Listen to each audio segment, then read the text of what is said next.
Sometimes you find that you're eating alone, right? But you want to eat something delicious just the same. So why not give this creamy grits and Parmesan chicken a try? I think that you're gonna like it, and it's designed to feed one, but you could certainly increase the recipe if you were serving more people. Start off by slicing 1/4 of an onion. Saved the 3/4 for another use. I like to keep my leftover onion in glass in the refrigerator so that the flavor doesn't absorb into the plastic if you're normally storing things in plastic. Then thinly slice 1 clove of garlic. This is all gonna get sauteed and put on top of your chicken, but I gotta get that chicken cooking. I have a skin-on bone-in chicken thigh. You can remove the bone if you prefer to not have bone in your final dish, or you can leave it in. Now you can put it into your pan without any oil because you're putting it in skin side down, and that should release some fat. But if you want to add a little bit of oil, go ahead, just a touch, just to help it along. The chicken needs to cook, turning it occasionally until it's completely cooked through and the skin is nice and golden brown. That'll take about 15 minutes. While you're waiting, you can cook some grits. These are going to be creamy Parmesan grits, and you can cook them in a small pot since you're only cooking for one today. I love cooking special meals for myself when I'm home alone. I have a cup of water in this pot. It's hot, it's just coming back to a boil, and to that add 1/4 cup of instant grits. If you can't find instant grits, go ahead and use regular grits. It's just going to take a little bit longer to cook. Sprinkle them in. You can manage to do this while you're whisking. That's always great. I just live life on the edge and sprinkle it in and then start whisking. Then this needs to simmer.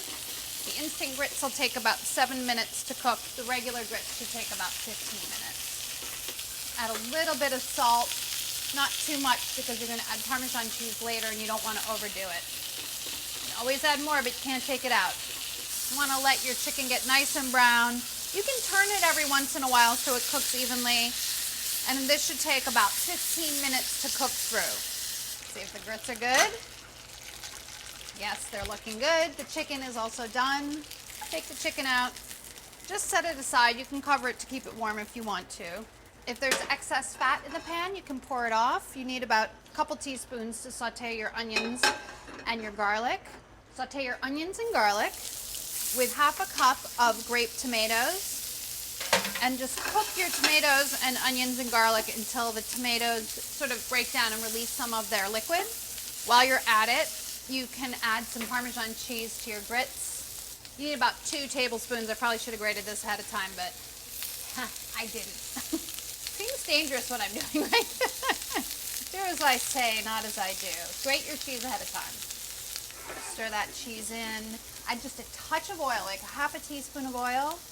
There are your grits, they're done. You can cover them to keep them warm while you finish your veg.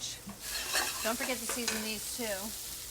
Season every layer so it all tastes good.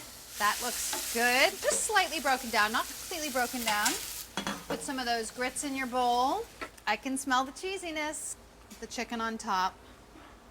Then your tomatoes and onions. And then just a little bit of parsley because treat yourself right. Take a look at that.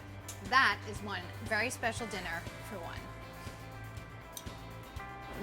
So good.